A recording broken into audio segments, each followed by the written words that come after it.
Welcome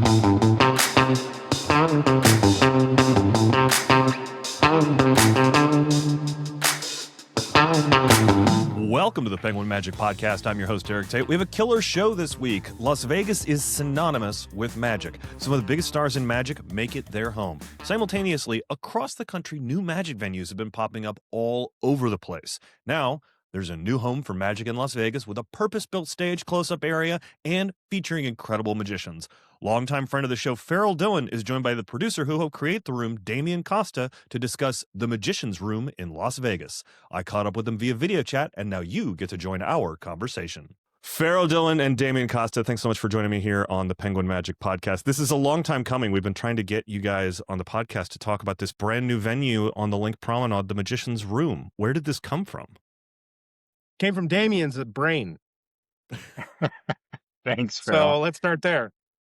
Yeah, I think it comes from guys like Farrell spending so much time in their lives putting into the craft of being a fantastic magician and bringing some audiences all around the world. And I just figured it's time to give a stage to talent such as Farrell's, in a way that's focused on magic and only magic and magic all the time. So I hope we've done a fairly decent job of doing that, but Farrell can tell us if we did or not. We love working there. It's awesome. I mean, just to have a spot that is dedicated to magicians, right? There's 3 shows in there right now. There's going to be 4 shows in there. There's 4 shows now. There's going to be 5 shows in there.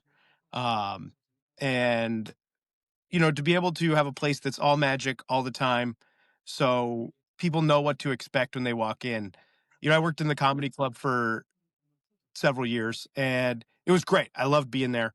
But people come in, and they they'll buy tickets to our show and then go, I didn't know it was going to be a magic show. And I'm like, it's in the title of the show that you bought tickets to, but they just they just assume it's going to be comics, right? So Yeah.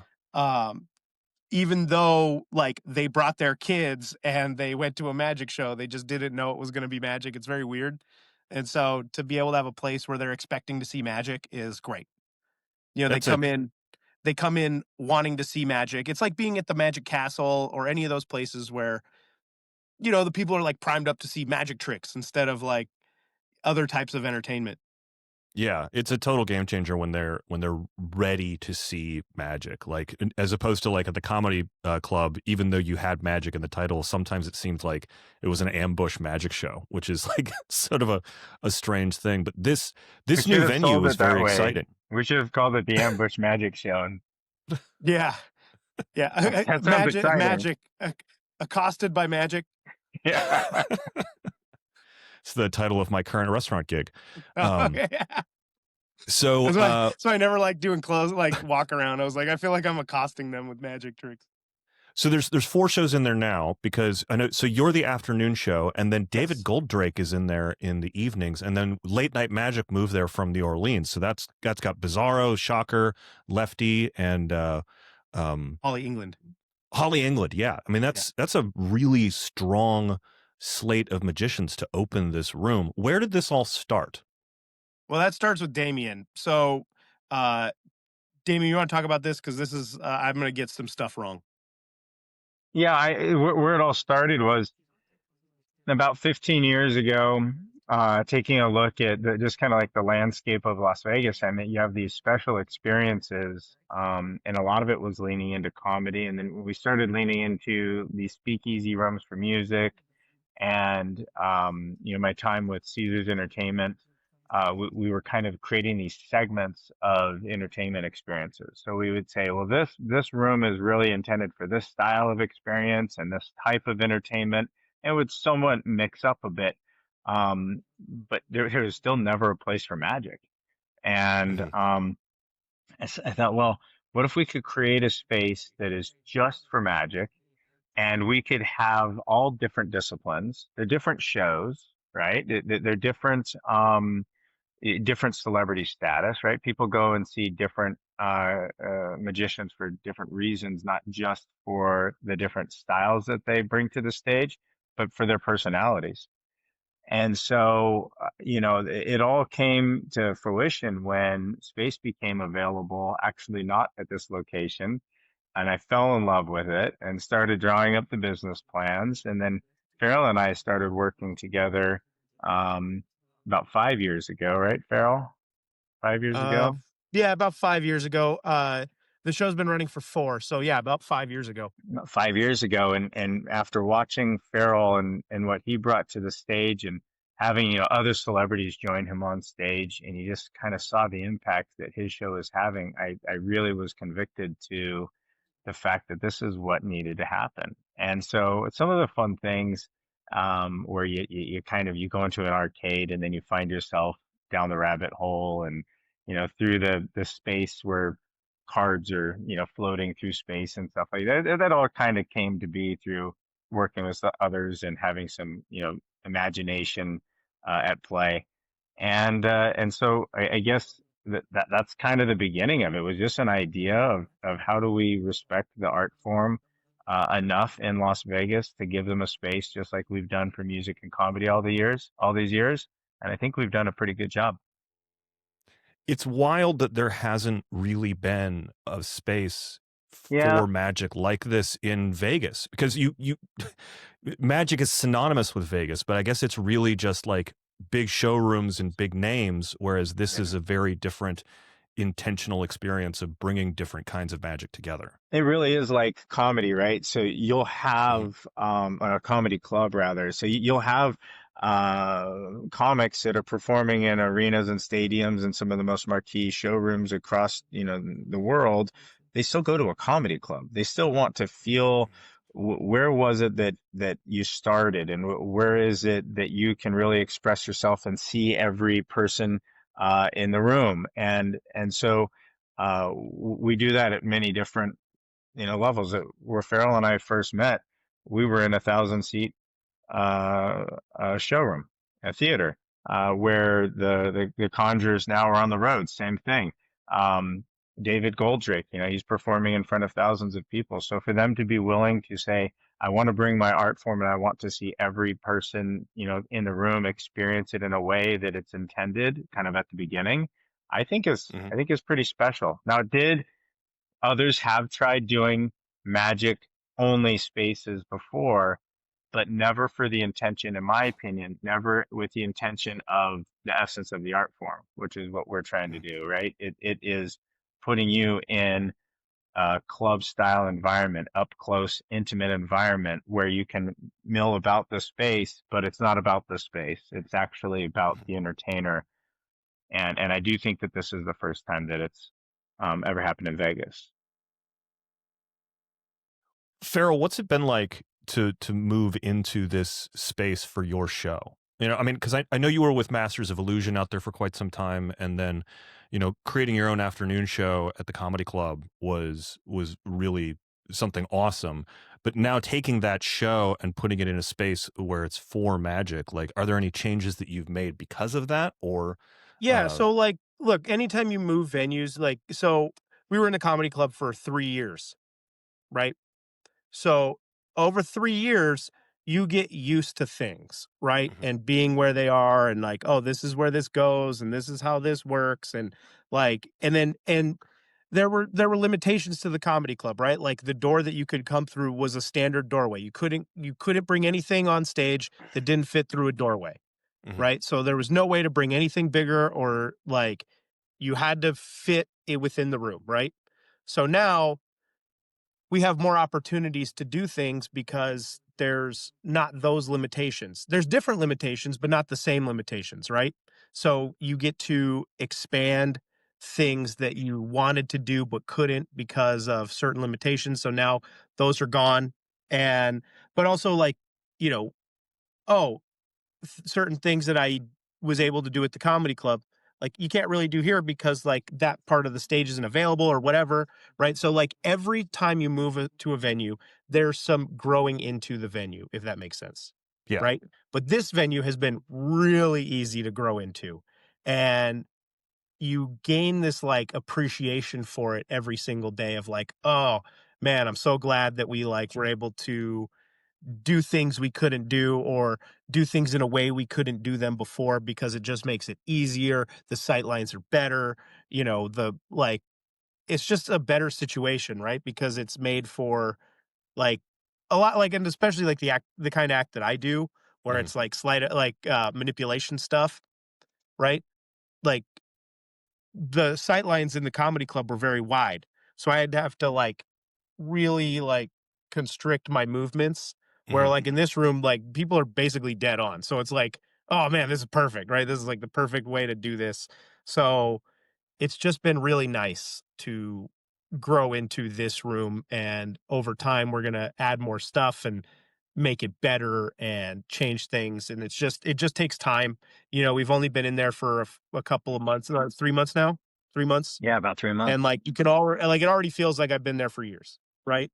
And Wow. it's just going to keep feeling like better and better just the more we keep going.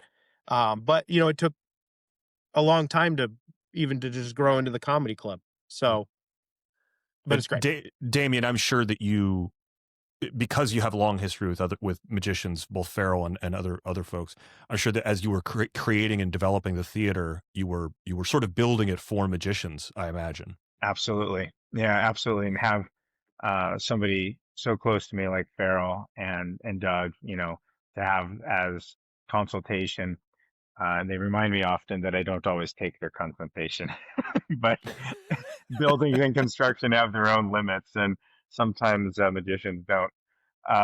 So it really was fantastic to go through the process with them. I'm very thankful to be able to work with them. But we never have like a close-up magic room, for an intimate 20 in another space. Like you would never just walk into a space and have that. We had to create that, in a bar that is intended to serve the audience that is coming to this sort of an experience. And so much of what is in this room, and some of the simplicity of the room, is purpose built. So yeah, I think you're right that most of the enhancements that we did are all magic focused. Am my understanding correct that there's a really wonderful area in here to experience close-up magic in your bar? Yeah, it's Levitate Lounge. So VIP experience can happen before or after. You can go. Um, In fact, they play off the word, the number 8. So everything in the room is kind of identified that way. So you can before or after the show, depending on what the show is intending for the VIP experience, you can go and experience a close-up magic experience. We'll also be doing some things through the day, some of the non-prime hours, and do some close-up um, classes and some shows for close-up magicians. Call it the step between the street and the stage. Everyone has to have the first place that they performed in front of an intended audience, right? And so while we love celebrating our street magic that we do every day, and we sell tickets to some of those audience members that are experiencing the street magic, we will soon be inviting them to also go see a close-up show in the close-up room before some of the primetime shows like Farrell starts. Oh, that's super exciting. Farrell, are you getting to work in the close-up area at all? Or are you doing any of that? That's not my thing. I mean, I do some close-up magic, but Yeah. close-up magic's not really my thing. Like Yeah. I do my thing. I love close-up magic. Like close-up magic is obviously the type of magic I started performing, like we all Mhm. do, because you can't do stage magic when you first start. I've been doing a little bit of like the like VIP experiences and stuff, and Mhm. I just show them a couple things, and it's fun. But close up is an art form in and of itself. Mhm. You know that. The next time I come to Las Vegas, I'm gonna get the VIP experience with Farrell Dillon. I Oh no. I want to see Farrell Dillon doing Well, close up. basically it's just lucky lucky coin over and over again. So So Thank you for that nice plug. the got it. the idea is that Farrell just mentioned, how he started, Mhm. and where does a magician start? We have Mhm. some of the best magicians in Las Vegas, both that are trying to start out, some of the best performers that actually are trying to pick up the art form. So where do you start? Where do you go other than Mhm. your house or a talent show? We want to be able Mhm. to give a stage for somebody to get started and aspire to the next stage, aspire to them, building a show. And we hope that's what the close-up room does. So I understand that your audience here, that you probably have some magicians that log into your podcast here. And I think Yeah. that them hearing that we're actually celebrating how do you evolve into a big show? You start in maybe a close-up magic room. And so we'd love to get those folks interested in coming to our room. That's super exciting. Real quick, I want to give a shout out to the dudes who do the street magic outside. Yeah. So there's a guy named Guy. I don't know his last name. Do you know it, Damian? That's Guy. He goes by Guy. He's become so big, you just go by one name. It's like Madonna. So it's hard to Google him because you get a lot of pictures of different people. But his name is Guy, and then and they might be AI. I really don't know. And then the other guy's name is Richard Lord. And then there's Eric Stevens, who you probably know. Yeah. And they're outside doing close-up magic, and they're all really great. And what they're doing is they are promoting the shows that are inside. So they'll do close-up magic and take tips or whatever, like doing street shows. But they're also promoting, like, if you want to see more magic, you can go inside and get tickets to the shows upstairs. And they've been driving a lot of tickets to our shows. So those guys are awesome. And I just want to give them a shout out because, like, they're really the ones driving a bunch of this stuff, and they're great. They're really good. I mean, Eric Stevens, he's really, really great. That's fantastic. Years and years and years ago, I was very fortunate to do one afternoon on the Link Promenade, but it's so great to hear that there's regular street performing, like, magicians happening at the Link, and you've got all of these different things that are working together to create this incredible experience for people. I mean, it sounds like it's one of the best ways to for people to experience magic. It's a huge bang for your buck, right? Because, like, you can see close-up magic downstairs, you can see street magic, you can go upstairs, you can get a drink, you can go see some more close-up magic, then you can see a stage show, and then you can go downstairs and put all your money that you didn't spend in claw machines that are downstairs, because when you walk in, it's a claw machine arcade. What? And then, so you walk in and it's a claw machine arcade, and there's a big claw machine where you could buy tickets to the shows.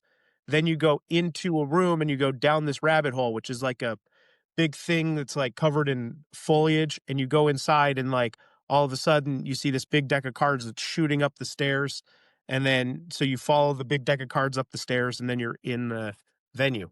That is awesome. It is awesome. This is a really fully immersive experience that is, I have to get there. I really need to come see this for myself. Come see it us. Sounds amazing. So, go ahead. Sorry, I was just going to ask, Damian, what do you think the future looks like for this venue? Are we looking for more shows or bring in different types of acts? What's the plan? Yeah, well, it would be great to have. Well, first of all, we love the headliner lineup that we have right now, and it's a very busy lineup. We are looking forward to when some of our headliners like Farrell would take a break, and he would maybe have a day off here and there, that we would actually welcome in some other shows. So we are taking and listening to shows that may be out there that are looking to come to Las Vegas and have a short run or even just a one-off. So we are looking for those opportunities. We are really focused on getting our ticket sales, like Farrell was talking about, the street magicians that are out front. I mean, they could not be not only working harder, but really just doing it in the right way. It's really great to see. So getting them an opportunity to also be in the up close room and with some others that are perfecting that art form up into the up close room. That's our focus now. Selling tickets, up close room, and maybe filling in some dates here and there. So. And what's really great about the dudes outside, the street magicians, is that they get people excited to see more magic. So they're good because they get people excited to see more magic, and I really appreciate that. That is awesome. I always wonder where people can go see good street magic these days, because it's sort of few and far between in the United States. But to know that there's a venue that has like dedicated street performers, and yeah, they're selling tickets, but it's so much more than that, because they're still out there and they have to draw a crowd and do good magic in order to be able to move those tickets. And they're great. They captivate. They will. I think one day we're going to get a complaint that we're slowing down traffic too much, because they'll end up with an audience out there just massive, and people really have gravitated towards it. It's really great. And this is in the Link Promenade, so not like in the Link Casino proper. This is more in that sort of shopping area that's adjacent to the Link, correct? Correct. It's the mall between the Link and the Flamingo. Oh, okay. Excellent. And where, if people want to find out more information about your show, Farrell, or the room itself, and how to get there, what's the best way for them to do that? Well, if they want to find out about my show, FarrellDillon.com. If they want to find out about the Magician's Room, themagiciansroom.com. Right? That's Damian? right. That's right. And if you're looking for the location, you really want to find the wheel, the observation wheel on the strip. And you would just head, starting from there, you would head towards the strip. If you're on the strip, you're heading towards the wheel, you're going to want to stop at the secret location. We do have signage saying that there's a magician's room, but the location, the entrance is hidden within the claw game arcade called the Lucky Rabbit. So you may also be able to go on to the luckyrabbitvegas.com, and there's some hidden secrets inside of that website and discounts that you can get to a show. So I didn't even know that. I didn't know that. Your hidden just for this podcast. Your hidden entrance has got like a website that has hidden discounts in it. Correct. That is awesome. Yeah. So. Oh man. Nothing like giving away the secret. To help drive some discounts for those that are fans. But you definitely want to look for the Lucky Rabbit Vegas for the entrance. Enjoy the time there, and then from the what'd you call it, Farrell? There's a human claw machine where you can buy your ticket. Human-sized claw machine. Yeah, a human-sized claw machine where you buy a ticket. God, that's so cool. Thank you. Well, Magic Live is going to be coming up this year, and I'm going to have to take some time away from the booth at Penguin to come down and visit this place, because it sounds awesome. And at the very least, I'll get there for a late night magic show. Awesome. All right, maybe you should come for an afternoon magic show. I should come for an afternoon magic show. Yeah. And do make sure that, those that are coming for that show and any other show during the year, we do have a full menu. So, you don't have to worry about rushing getting somewhere to eat first or after. That you can, but we also have a full menu. You just order off a QR code right there in your chair, and magically your food or drinks appear to you, and then we magically collect some, from your credit card for it. So, but no, it's a really easy experience. And we have a fun menu, and I think a good time for our audience. Well, I know Farrell's show is excellent, and I've been very fortunate to work with David Goldrake in the past, and Late Night Magic has got some of my favorite performers in Vegas in it. So you guys have got a great lineup right now, and I can't wait to see what else comes in there. Farrell Dillon, Damian Costa, thanks so much for joining us here on the podcast, and I hope to see you in your theater soon. Thanks, Eric. Good to see you. Thank you. That's going to do it for this week, kids. Thanks so much to Farrell and Damian for being on the show, and thanks to you for listening. As you are listening to this, a couple of things are happening. My 2025 highlights video is probably hitting our YouTube page, so go check that out to find out my favorite tricks and books of the year. I'm at the Magic Castle this week, working on another secret project for Penguin that you are going to be excited about, and we're gearing up for Magi Fest in Blackpool. I can't wait to see all of the Penguin fans there. As always, we're a weekly podcast, so be sure to like and subscribe, as well as share your favorite episodes on the social media platform you're looking up Arc Raiders tips on. If you wanted to reach out to me about anything on this week's show, you'll have to meet me on the top side while we take down this matriarch. I got Arc Raiders over the holiday break, and I am obsessed. But if PvPvE extraction games aren't your cup of tea, you can always hit me up on Instagram at Eric Tate. That's at ERIKTAIT. From me and everyone else here at the P3 Magic Studios, practice, perform.